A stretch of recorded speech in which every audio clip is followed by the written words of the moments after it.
Bonjour à toutes et à tous et bienvenue dans notre édition spéciale de Corbeau News Centrafrique. Félix Zarami vous accueille aujourd'hui depuis le studio C et nous avons un sujet qui, je vous le garantis, va vous figer le sang. À mes côtés, notre journaliste d'investigation Vikos Cynthia. Bonjour Vikos. Bonjour Félix. Un sujet brûlant et malheureusement, on est encore loin du compte quand on pense au quotidien de nos concitoyens, surtout quand il s'agit de santé publique. L'hôpital communautaire de Bangui, une institution censée soigner, mais qui semble plutôt être le reflet d'un chaos où les malades luttent contre la pénurie, un commerce illicite de médicaments et même la faim. Dites-nous tout, Vikos, qu'avez-vous découvert ? Félix, notre centre hospitalier universitaire communautaire de Bangui, connaît depuis des années une situation catastrophique. Notre enquête, menée par la rédaction de CNC à l'intérieur de l'établissement, révèle un hôpital où le manque de médicaments, l'obsolescence des équipements, l'effondrement des conditions de soins et le vol organisé des denrées alimentaires destinées aux patients sont le lot quotidien. Et cette situation n'est pas isolée. Elle s'ajoute aux problèmes déjà visibles dans de nombreux hôpitaux de province qui ne tiennent que grâce aux organisations humanitaires. C'est déjà édifiant, Vikos. Donc, un hôpital qui ne soigne plus, qui n'a plus les moyens.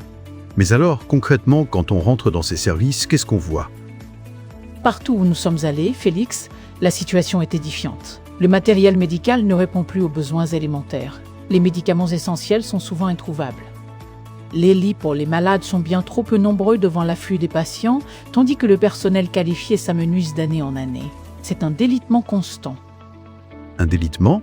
Un vrai mot fort pour décrire l'effondrement de notre système de santé, et j'imagine que dans ce vide, des pratiques bien moins avouables ont pris racine. Exactement, Félix. Face à ce chaos, un marché noir a pris racine au sein même de l'hôpital. Plusieurs infirmiers, sages-femmes et aides-soignants se procurent des médicaments auprès de vendeurs installés sur les marchés et les trottoirs de Bangui avant de les revendre directement aux patients.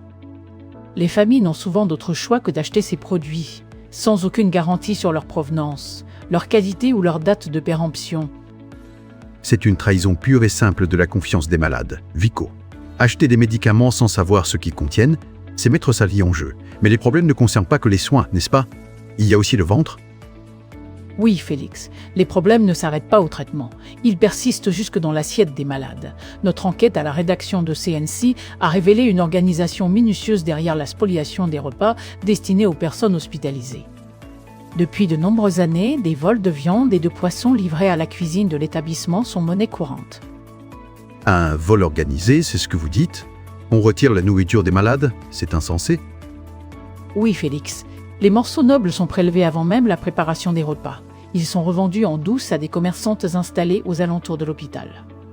Des cuisines ne conservent que les restes, des os et des bas morceaux de très mauvaise qualité, cuits dans une eau insipide, sans légumes, sans épices et souvent sans sel. Autant dire que les repas distribués aux malades ne nourrissent en rien. Pour des patients déjà affaiblis, cette alimentation aggrave leur situation. Et cela doit être une torture supplémentaire pour eux. Vikos, vous avez même pu recueillir des témoignages de ces patients ? Oui, Félix. Au cours de cette enquête, la rédaction de CNC a recueilli le témoignage d'un patient hospitalisé. Il nous a confié, le cœur lourd. Rien qu'en regardant l'assiette, ça me donne la nausée. C'est terrible d'entendre ça. Effectivement. Quelques mètres plus loin, une autre image forte illustre le quotidien des patients. Un jeune homme est allongé sur son lit sous perfusion. Sa mère reste assise à ses côtés, tenant entre les mains le repas distribué par la cuisine de l'hôpital. Dans le bol en plastique, Félix, nous avons observé un os presque entièrement dépourvu de viande, flottant dans un bouillon clair recouvert d'une fine couche de graisse. Pas de légumes, pas de riz, pas de manioc, rien qui puisse donner l'énergie nécessaire à un patient hospitalisé. C'est une image de désolation. Qu'a dit ce jeune homme face à cette assiette vide de sens ? Le jeune homme a détourné le regard avant de confier, d'une voix faible, « Je refuse de toucher à ça. Rien qu'en regardant le contenu, j'ai envie de me suicider dans ce pays. » Mon Dieu, c'est un cri de désespoir, Vikos. C'en est un, Félix. La présence de sa mère lui permet encore d'espérer recevoir de la nourriture achetée à l'extérieur. Mais beaucoup d'autres patients n'ont pas cette possibilité. Venus des provinces ou abandonnés par leurs proches, ils sont seuls face au repas de l'hôpital. Pour ces malades, les conséquences sont désastreuses. Ils suivent leur traitement le ventre vide ou avec une alimentation insuffisante. La dénutrition s'ajoute à la maladie et réduit considérablement leurs chances de guérison. C'est une double peine, une condamnation même. Et vous l'avez dit, Lycos, ces pratiques ne sont pas nouvelles? Non, Félix, ces agissements ne datent pas d'hier. Ils sont monnaie courante depuis plus de 10 ans dans plusieurs hôpitaux publics de Bangui, notamment au centre hospitalier universitaire communautaire, à l'hôpital de l'Amitié et au centre pédiatrique universitaire Daniel Mitterrand. Plus de 10 ans, c'est donc un système bien rodé qui prospère sous les yeux de tous. Comment est-ce possible, Lycos, que personne ne contrôle rien?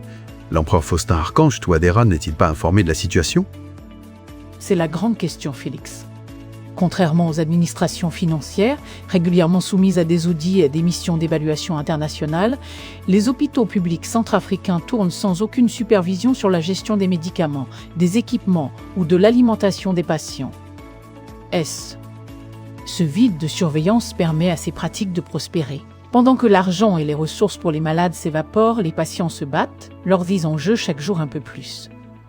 On se demande bien ce que fait le régime du dictateur Faustin, Archange Touadéra, pour mettre fin à cette horreur. Une question qui reste sans réponse et qui pèse lourdement sur la conscience de ceux qui dirigent ce pays. Merci beaucoup, Vliko Cynthia, pour cette enquête glaçante et cette plongée au cœur de la misère de notre système de santé. Merci à toi, Félix. Cette chronique a été rédigée par Gisèle Moloma. Pour Corbeau News Centrafrique, restez connectés pour d'autres informations exclusives. Vous pouvez nous joindre via WhatsApp ou par téléphone au partant 36 72 23 901 42 ou au plaçant 36 75 01 55 55. À très vite.